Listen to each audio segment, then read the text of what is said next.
አገናዘብ የሚባል ነገር አለ። እንደ ሰው እውነት አገናዝቡ። የምሬ ነው።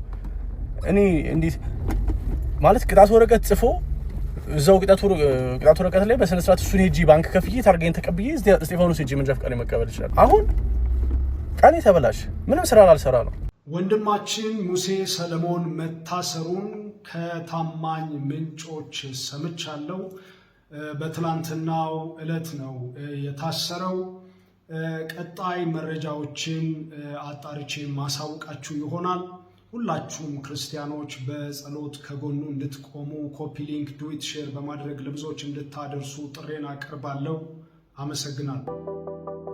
ትላንትና መሻሹን በተሰማ በቲክቶክ ላይ 1.9 ሚሊዮን ተከታይ ያለው እንዲሁም ለሶስተኛ ጊዜ በሚዘጋጀው ቲክቶክ ክሬቲቭ አዋርድ በቤስት ኢንፎርማቲቭ ዘርፍ ላይ ያሸንፋል በመባል ሲጠበቅ የነበረው ሙሴ ሰለሞን በትላንትናው ዕለት መታሰሩ ተሰምቷል። ይህንን ያጋራን በማህበራዊ ሚዲያ የምናውቀው ብዙዎችን ሲረዳ እና ወንጌልንም ሲሰራ የምናውቀው አክሊሉ ተስፋዬ ሲሆን የሙሴ ጉዳይ ሶሻል ሚዲያውንም ተቆጣጥሮታል። ለዚህ ምክንያት የሆነውም የቲክቶክ አዋርድ ላይ ከብሩክ ኒውስ ጋር ከባድ የሆነ ፍጥጫ ላይ መሆናቸው እናም ጉዳዩ ፈርለቆ ወደ ሃይማኖት በመሄዱ ጉዳዩን አሳሳቢ አድርጎታል።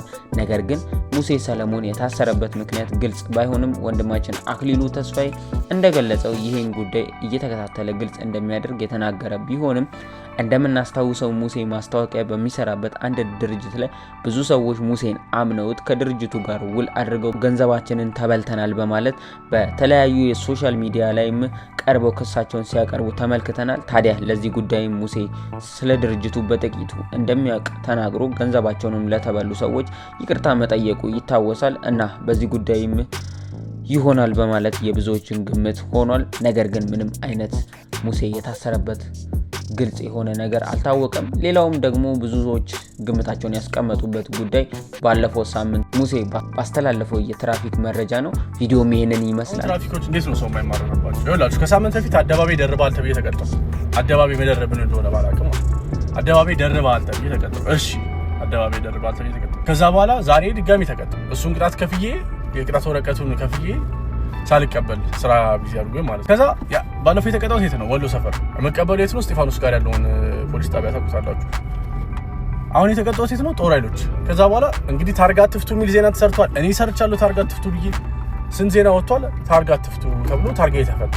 ከዛ ስጠይቀው አፈጻጸም ላይ አልወረደም አለኝ። ሰው ምክትል ሳጅን ወጋሪ ፉያራ ይባላል። ጦር ኃይሎች አካባቢ ነው ያለው። ከዛ ምድር አፈጻጸም አልወረደም፣ እነሱ ህጉን አወጡት እንጂ የተገበሩት አይደለም አለኝ። ቃል በቃል አለኝ ነው ማለት። እሺ ችግር የለውም ታርጌን ፍታ፣ ግን ቅጣት ወረቀት ጽፈህ ስጠኝ እዚሁ ከፍዬ የሚሄደው አልኩት። ምን ተጻፈልኝ ታውቃላችሁ? ይሄን ወረቀት ለምን ስለው ምን ይዤ ልጻፍልህ አለኝ። ታርጌን ይዞታል ሰውየው፣ ታርጌን ይዞ ጻፈልኝ ስለው አይሆንም እንደዛ እና ስለው ሄጄ እስጢፋኖስ አስቡት፣ ከጦር ኃይሎች ከቤቴል ተነስቼ እስጢፋኖስ ሄድና መንጃ ፈቃዴን ተቀብዬ መንጃ ፈቃዴን ይዤ መጥቼ ደግሞ እዚህ ድጋሚ ያጽፈውና ሰውየው ድጋሚ ሰውየው ጽፎልኝ ከሰጠኝ በኋላ ድጋሚ ይጽፋል፣ ድጋሚ ይከፍላሉ ቅጣት ወረቀቴን ድጋሚ ከፍዬ እሱን ልፈልግ ነው ማለት ቀኔ በዚህ አለቅ። አስቡት ከጦር ኃይሎች እስጢፋኖስ፣ ከእስጢፋኖስ ጦር ኃይሎች፣ ከዛ በኋላ ደግሞ እዛ መፈለግ ሰውየው። አንዳንድ ጊዜ ማገናዘብ የሚባል ነገር አለ። እንደ ሰው እውነት አገናዝቡ። የምሬ ነው። እኔ እንዴት ማለት ቅጣት ወረቀት ጽፎ እዛው ቅጣት ወረቀት ላይ በስነ ስርዓት እሱን ሄጂ ባንክ ከፍዬ ታርጌን ተቀብዬ እስጢፋኖስ ሄጂ መንጃ ፈቃድ መቀበል ይችላል። አሁን ቀኔ ተበላሽ፣ ምንም ስራ ላልሰራ ነው። አስቡት በአዲስ አበባ ትራፊክ እንደው አረ ኮመን ሴንስ ይኖራችሁ ቢያንስ። እኔ ዛት ሰው ላይ ከንሲ ኮመን ሴንስ ይሄ እንዴት ነው? አገናዝቡ። ሰው ልጅ ስራ አለው። በዚህም ይሆናል በማለት ብዙዎችም ሀሳባቸውን ገልጸዋል። እናም ጉዳዩ ብዙዎች እየተነጋገሩበት እና እየተወያዩበት ይገኛል። በሙሴ ወገን ከባድ ቅሬታ እንዲኖር ያደረገው ሰሞኑን የቲክቶክ ክሬቲቭ አዋርድ ቤስት ኢንፎርማቲቭ ዘርፍ ላይም ከብሩክ ኒውስ ጋርም በነበረው ፍጥጫ ወቅትም ይሄ መፈጠሩ ከባድ ያደርገዋል እና ሙሴ በቅርቡ የትዳር ጥያቄ ማቅረቡ ይታወቃል።